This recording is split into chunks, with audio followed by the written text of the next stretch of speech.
Well, I just got back from Charlottesville for hopefully the last radiation my mother will need.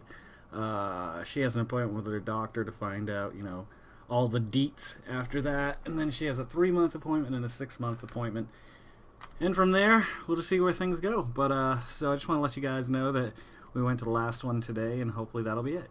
Now, on said journey, on my way back, I went out to go get cream for coffee because we were almost out. And I was listening to good old Rush Limbaugh. Oh boy. I had a previous video where somebody had commented, made quite a few comments about some of the things I said. And I'd like to think that I handled it in a reasonable fashion and even proved a lot of points, I think, in the previous video too, pointing out exactly where he had said some things that the person denied he had ever said. And this isn't, meant to be offensive towards that viewer. It's just meant to point out the fact that the dude's fucking crazy. Now, I'm not going to sit here and badmouth him as a person because I did that in the last video, and I feel like I didn't get my point across the right way. I'm trying not to badmouth people or give them a bad name, even if I think that they're bad people. Today, he had Dick Cheney and Liz Cheney on talking about Iraq and ISIS and everything going on there. And they basically, especially Liz Cheney, decided she was going to basically just blame it all on Obama, which a lot of the right does, especially the extreme right. What they had to say about the whole situation was that, we pulled all these troops out when they kept asking for more troops. Iraq apparently needs us to survive. Like, here was the point they were trying to make. We have ISIS moving in. They want to get the oil so they can sell it and get, their hands on better weaponry and ways that they can, attack the United States. Now, I believe our enemies, we created more enemies by initially going into Iraq. So first and foremost, I'd have to say that the Bush era was responsible, the whole administration was responsible for creating more enemies. Yes, we went in. Yes, we liberated Iraq. Yes, we took Saddam Hussein out of power. But that didn't help us at all. Like, I am a firm believer in helping people when we can. We have the biggest military in the world, and I think we abuse it a lot. I think we could have 10% of the military and still be the biggest superpower as far as it comes to military in the world.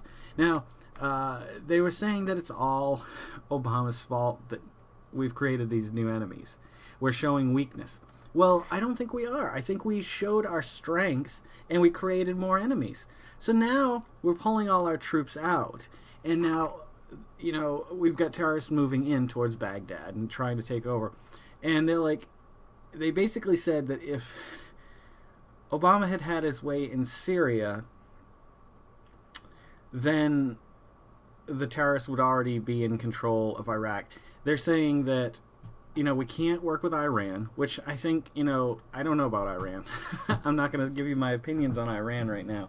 But to blame the current administration for the problems we're having in Iraq is insane. They needed us to train them. They needed us to give them weapons and help them out. What good did it do? It did no good. Iraq is falling. We never should have gotten involved in the first place. There was never any weapons of mass destruction. Sure, Saddam Hussein may have had ties to terrorist organizations, but nonetheless, we monitor that. We use our funding to monitor and spy, and we discover what's going on and do these pinpoint strikes like we did when we got Osama bin Laden.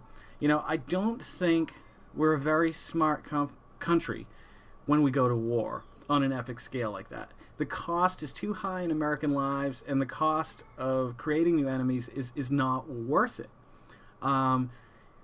I hate saying that. Like, I wish we could help people out. But even Rush Limbaugh admitted that we didn't go in there.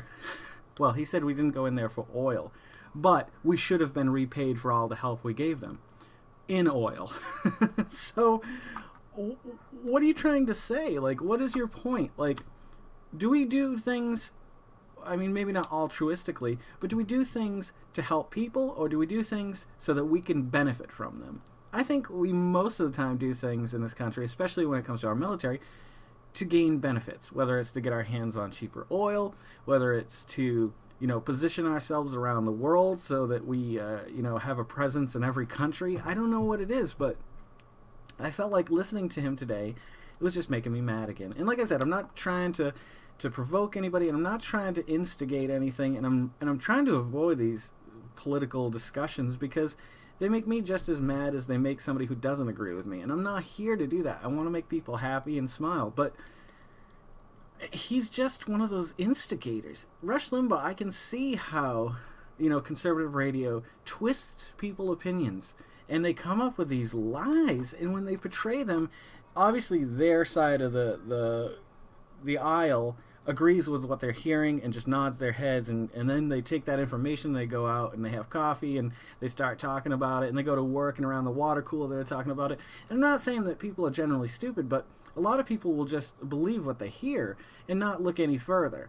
So I had to come back after picking up my cream for my coffee, and I just wanted to say a little bit about something about that. So that's my opinion on that matter. So tonight, Nick Costanis is coming by. I don't know if Chris is coming by as well, but we got some stuff we want to talk about Lynchburg and the Liberty influence on Lynchburg, and just religion in this area from an outsider and insider's point of view.